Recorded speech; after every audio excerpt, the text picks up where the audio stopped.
yaitu disiplin positif. Semoga keselamatan senantiasa tercurah kepada Muhammad SAW. Allahumma sholli ala sayyidina Muhammad wa ala sayyidina Muhammad. Pembelajaran kita pada hari ini yaitu saya akan menyampaikan pembelajaran dari penerapan konsep inti dari konflik budaya positif serta pemahaman mereka mengenai konsep-konsep inti dalam konflik budaya positif. Nah, ini yang pertama yang sangat penting yaitu perubahan paradigma belajar. Ya, jadi sekarang sistem pembelajaran yang kita pahami itu adalah sistem pendidikan yang dilakukan yaitu menggunakan sistem AMON atau AMON methods. Artinya guru itu menjaga, membina dan mendidik anak dengan kasih sayang. Ini yang perlu kita pahami bahwa di dalam melaksanakan tugas kita sebagai seorang guru, itu kita harus melakukan dengan menjaga, membina dan mendidik anak dengan kasih sayang. Kasih sayangnya terhadap anak. Hadirnya budaya positif ini terutama yang seperti kita minimalisir, yaitu kita melaksanakan tugas, yaitu menjaga anak, membina dan mendidik anak dengan kasih sayang. Disiplin positif menurut PHK Dewantara, di mana ada kemerdekaan, di situ harus ada disiplin yang kuat. Karena kunci kesuksesan di dalam melaksanakan pembelajaran itu atau apa saja, salah satu kunci pentingnya yaitu disiplin. Ya, 3 motivasi perilaku manusia. Ya, yang pertama yaitu untuk menghindari ketidaknyamanan atau menghindari hukuman. Contohnya adalah seorang pengendara motor yang memakai helm itu karena dia takut kena tilang, menghindari hukuman. Nah, motivasinya seperti ini tentu motivasinya bukan bersumber dari dalam, akan tetapi motivasinya dari luar. Yang kedua, seorang melakukan sesuatu itu untuk mendapatkan imbalan atau penghargaan dari orang lain. Ya, jadi melakukan sesuatu itu karena ada harapannya itu mendapatkan hadiah atau pujian. Nah, hal yang seperti ini adalah motivasinya juga dari luar. Nah, kemudian yang ketiga, ini seseorang melakukan sesuatu itu untuk menjadi orang yang mereka inginkan dan menghargai diri sendiri dengan nilai-nilai yang mereka percaya. Nah, nilai yang perlu kita aplikasikan karena motivasinya bersumber dari dalam. Kalau saya berikan contoh tadi, seorang memakai helm bukan lagi takut ditilang, akan tetapi memakai helm karena demi keselamatan. Apakah ada aturan atau tidak ada aturan, dia tetap memakai helm karena masalah keselamatannya. Dan ini yang akan kita tumbuhkan, yang kita bangun pada peserta didik kita di dalam proses menjalankan proses belajar mengajar. Kebutuhan dasar manusia. Jadi ada 5 kebutuhan dasar manusia, yaitu yang pertama bertahan hidup, penguasaan, kesenangan, kebebasan, kasih sayang, dan persamaan. Nah, ini perlu sekali kita pahami, ya, karena seorang anak ya tidak bisa tertib di dalam kelas ketika kita menjalankan proses pembelajaran bersumber dari kebutuhan dasarnya. Jadi seorang guru harus memahami 5 kebutuhan dasarnya. Ya, selanjutnya posisi kontrol restitusi. Ya, jadi ada 5 posisi kontrol restitusi. Yang pertama itu pembuku. Ya. Yang kedua adalah pembuat merasa bersalah. Yang ketiga adalah posisi kontrol sebagai tenang. Yang keempat yaitu pemantau. Yang kelima itu sebagai manajer. Bagaimana itu penghukum? Ya, ketika seorang anak melanggar, ya, dia langsung mengadakan pendekatan hukuman, langsung memarahi atau memberikan perlakuan yang tidak nyaman. Kemudian yang kedua, pembuat merasa bersalah, yaitu guru kadang mengaplikasikan seperti ini. Misalnya ketika ada anaknya yang melakukan suatu perbuatan yang tidak benar, maka dia cenderung seperti memelas kepada peserta didik. Contohnya, seorang peserta didik yang selalu datang terlambat, tidak mentaati peraturan sekolah, maka posisi guru sebagai pembuat merasa bersalah ini memanggil peserta didik tersebut dengan menyampaikan kata-kata. Ya, contohnya bahwa lain kalinya usahakan pagi-pagi datang, karena ketika selalu terlambat begini, nanti saya dimarahi oleh kepala sekolah. Ya, jadi anak ini melakukan nanti sesuatu karena merasa bersalahnya di hadapan gurunya. Inilah posisi kontrol merasa bersalah. Kemudian sebagai posisi kontrol sebagai teman, ini guru tidak kadang melakukannya seperti ini. Ya, misalnya ada tugas seorang anak yang malas mengerjakan tugasnya. Seorang anak yang malas mengerjakan tugasnya, bisa dipanggil oleh gurunya, ya, dan guru berposisi sebagai teman ini, ya, menyampaikan kepada peserta didiknya bahwa silakan kerja. Kalau ada hal-hal yang sulit, silakan hubungi bapak. Cobalah kerjalah dulu. Kalau ada hal ini, posisi seperti ini membuat anak itu ketergantungan kepada gurunya. Kemudian sebagai pemantau, maksudnya sebagai pemantau di sini adalah guru sebagai pemantau itu ketika ada anak atau peserta didiknya melakukan suatu pelanggaran, maka pertanyaannya, ya, dia mengatakan, ya, bagaimana aturannya? Ya, bukankah sudah ada tata tertib bahwa kita seharusnya datang jam 7.30? Mengapa datang terlambat? Aturannya kan jelas. Ini selalu aturan. Ini yang terakhir adalah guru sebagai manajer.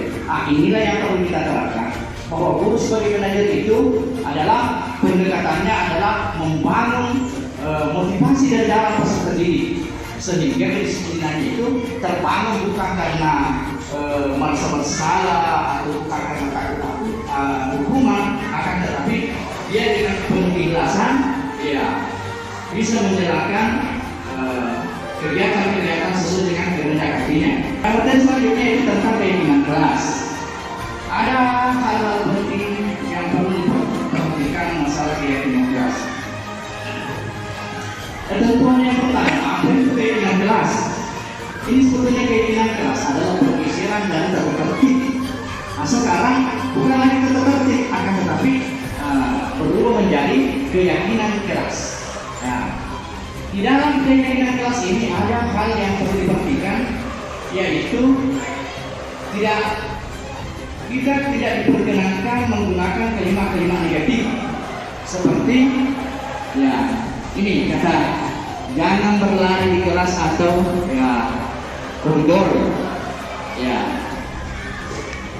kalimat positifnya ini berjalanlah di kelas atau koridor, seperti itu. Tidak dihindarkan kata jangan, kata-kata negatif. Seorang akan lebih tergerak dan bersemangat untuk menjalankan keyakinannya daripada hanya sekedar mengikuti serangkaian peraturan tertulis tanpa makna. Ini ada contohnya. Mengapa kita memiliki peraturan tentang penggunaan helm pada saat mengendarai kendaraan roda 2 atau bermotor? Ya, kemungkinan jawaban Anda adalah untuk keselamatan. Mengapa kita memiliki peraturan tentang penggunaan masker dan mencuci tangan setiap saat? Ya, jawaban kita itu adalah termasuk untuk kesehatan dan keselamatan. Itulah keyakinan. Ini ada contoh keyakinan kelas. Untuk kelas 1, keyakinan kelas 5, dan ada untuk SMT juga. Ini yang kelas 5 dulu. Nah, ini contohnya itu kalau kita membuat keyakinan kelas, selalu bersikap positif, percaya dan menghormati orang lain serta barang miliknya. Jadi kalau di kelas sekolah itu tidak boleh mengambil yang bukan. Ini tidak laku lagi seperti itu. Ya. Kemudian berkomitmen terhadap setiap tugas. Kemudian senantiasa membantu.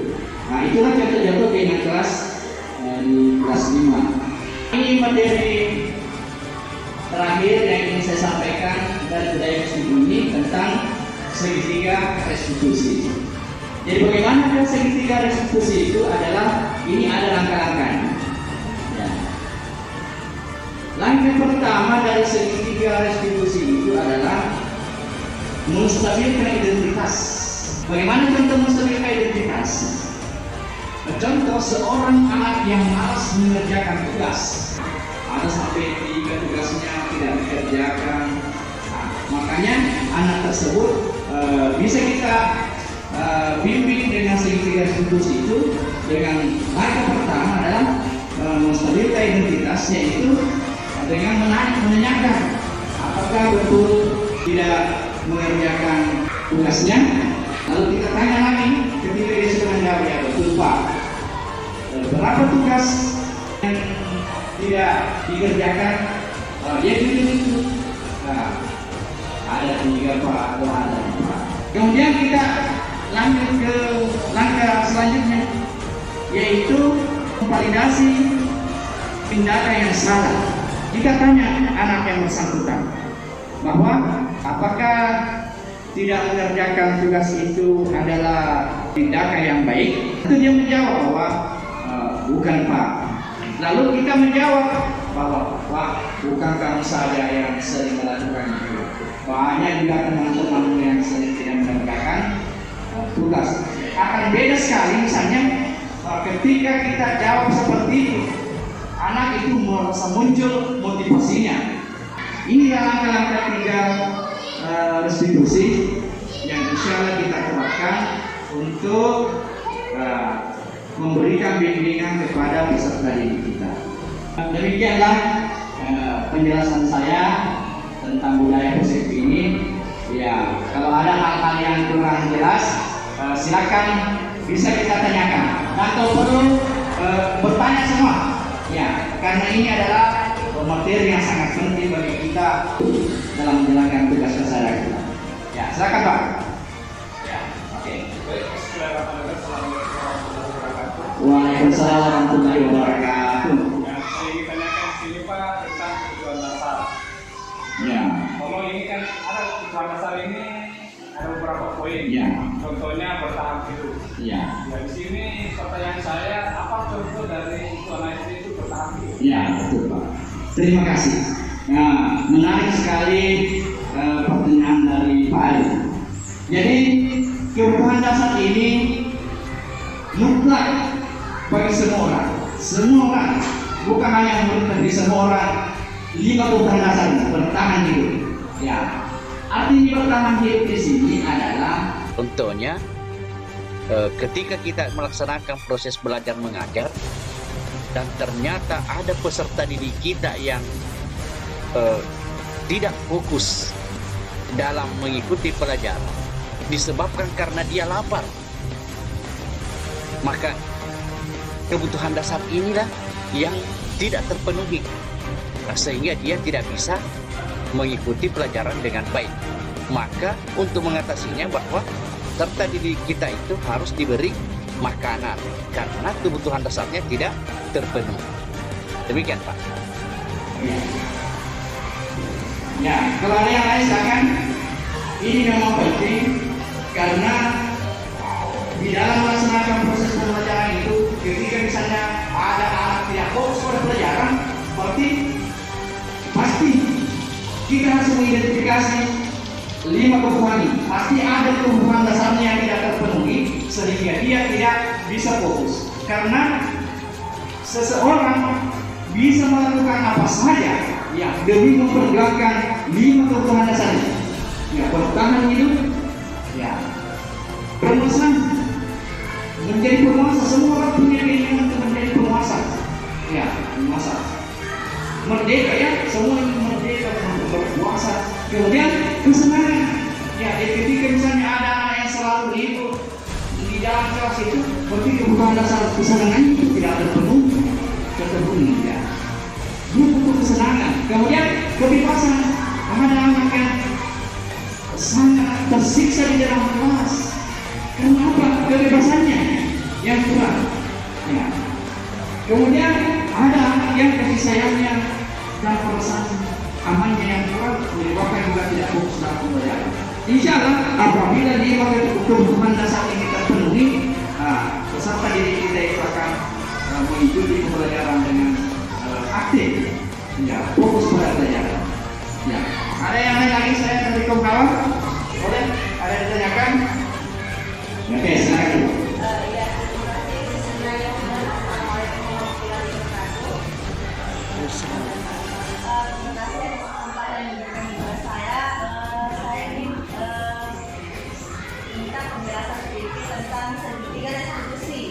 Saya ingin tanyakan mengenai pada bagian menstabil identitas. Bagaimana contoh penerapan dalam bagian ini menstabilkan identitas? Ya, terima kasih. Menarik sekali pertanyaan Ibu Haja Rasmati tentang segitiga restitusi. Ini menstabilkan identitas adalah saya berikan salah satu contoh ya.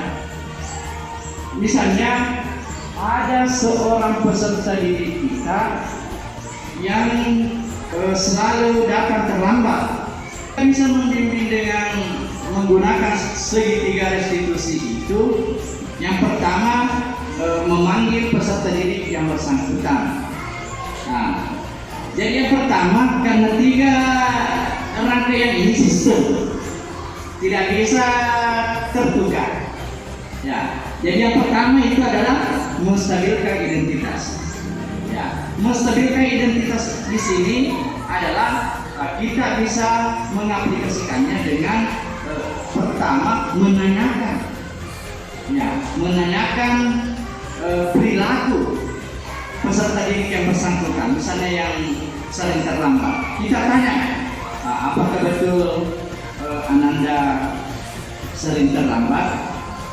Ya, tentu dia mengakui, betul Pak. Ya, berapa kali terlambat dalam 1 minggu? Misalnya 3 kali. Tentu kan pada waktu dia mengucapkan 3 kali itu dia berat. Tapi ketika kita guru ini mengatakan bahwa tidak apa-apa, banyak juga temannya yang sering terlambat, bahkan sampai 5 hari. Nah ini tentu dia merasa dari tegang menjadi tidak tegang. Itu menstabilkan. Dia mengakui kesalahannya tapi dia tidak merasa takut. Nah itu yang disebut menstabilkan identitas. Oke. Bagaimana Ibu Adi? Puas ya. Ya, saya rasa sudah cukup. Ya, demikianlah penyampaian kita pada kesempatan ini. Ya, mohon maaf atas segala kekurangan. Insya Allah kita akan selalu berkomunikasi tentang budaya positif, ya, dan materi-materi yang lain berkaitan dengan guru penggerak. Wassalamualaikum warahmatullahi wabarakatuh.